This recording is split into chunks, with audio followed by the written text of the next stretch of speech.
En un principio, la vida del hombre era solitaria, brutal y breve.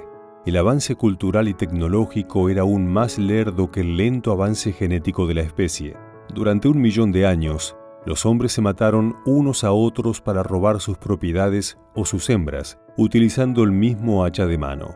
Recién hace unos 45.000 años, una mutación genética permitió nacer al Homo sapiens y dio lugar a que el progreso cultural y tecnológico empiece a ser mucho más rápido que la evolución genética. ¿Cómo ocurrió eso? Por primera vez, el hombre reemplazó la violencia por el intercambio voluntario. El comercio dio lugar a la división de tareas, la especialización e impulsó la creatividad. De este modo, el progreso adquiere una nueva dinámica y descubrimos que la libertad es sinónimo de paz, intercambio voluntario, comercio, cooperación, creatividad y todo esto lleva al progreso. Fue así como los pueblos que comerciaban progresaron más rápidamente.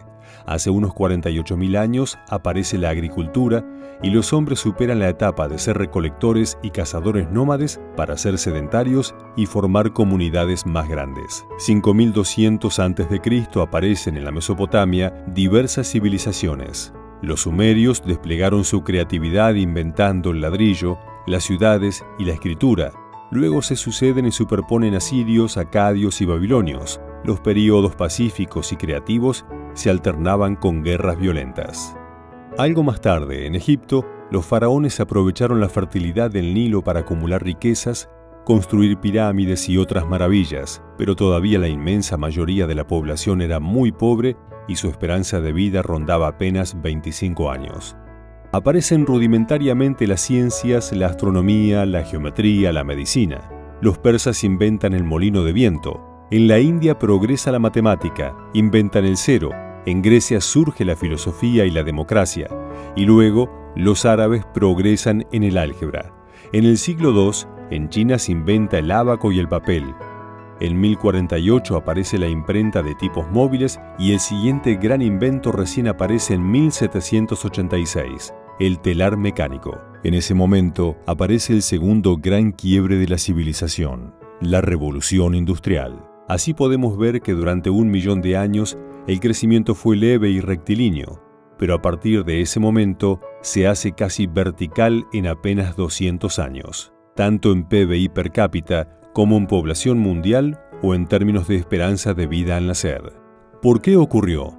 Las ideas de libertad se expandieron rápidamente por Europa, finalmente llegaron al continente norteamericano, al resto del mundo anglosajón y a la Argentina.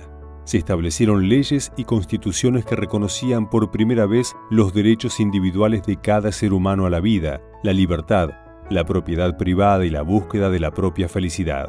Luego de miles de años de matarse mutuamente en cruentas guerras, los seres humanos alcanzan un grado superior de civilización.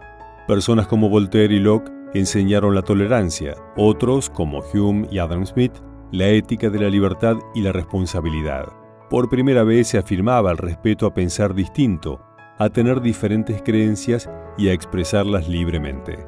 Como consecuencia se generó un estallido de creatividad y riqueza. El mundo conoció la prosperidad a gran escala y desde entonces la pobreza y el hambre no pararon de caer en el mundo.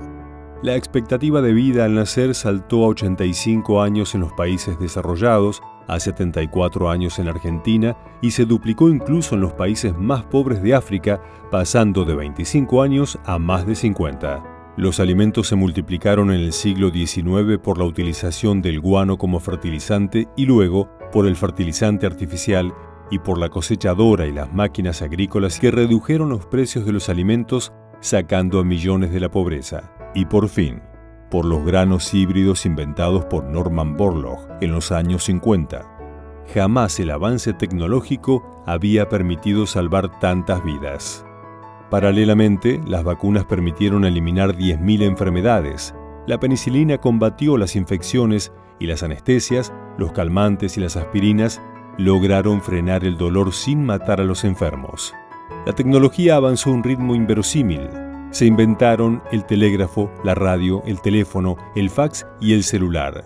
También el motor a vapor, el ferrocarril, el automóvil y el avión.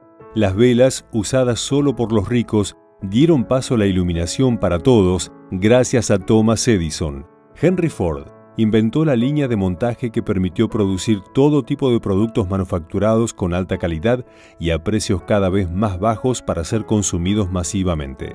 Cada año aparecieron nuevos electrodomésticos, lavarropas, aspiradoras, licuadoras, heladeras, aire acondicionado e infinitos inventos más. Es cierto que las dos grandes guerras hicieron creer a muchos filósofos que el progreso era una ficción, pero no fue así. Al comienzo de la Primera Guerra Mundial, solo el 5% de la humanidad vivía en democracias liberales. Hoy lo hacen más del 50%, y esto tiene una inmensa ventaja: las democracias liberales no hacen la guerra entre ellas. El progreso que hemos visto en todos estos años no solo continuará en los próximos, sino que se irá acelerando cada vez más. Los inventos que primero tardaban miles de años en llegar, luego tardaron cientos de años, hoy aparecen cada año por decenas y en poco tiempo los mediremos cada mes. Las computadoras hoy son 1 millón de veces más rápidas y capaces que las de hace 40 años, y las nuevas tecnologías, la inteligencia artificial, la robótica, la nanotecnología, el descifrado del ADN y la reprogramación genética nos permiten especular que en poco tiempo podremos incluso detener el envejecimiento. Nuestra historia demuestra que la cooperación libre y voluntaria es la herramienta que despliega la creatividad, los inventos y el humanismo que permiten el progreso material y moral. Así, la historia de la civilización demuestra que no es otra cosa que la historia de la libertad y el progreso.